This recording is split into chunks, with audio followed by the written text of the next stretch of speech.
Akala mo kapag nag-World War III, missile agad ang problema. Hindi. Ang unang babagsak, gasolina. Kapag nagulo ang Middle East, titigil ang supply ng langis. At kapag nangyari yon, tataas ang presyo ng lahat. Pamasahe, pagkain, kuryente, lahat domino effect.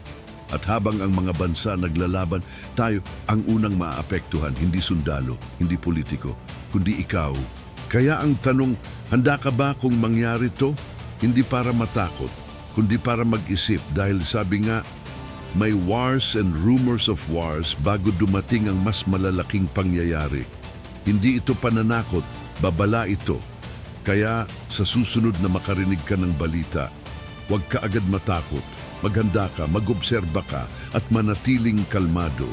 Dahil sa mundong magulo, ang pinakamalakas, yung hindi nagpapanik. Sa tingin mo, malapit na ba ito mangyari? Comment mo sa baba at follow ka kung gusto mo ng ganitong content.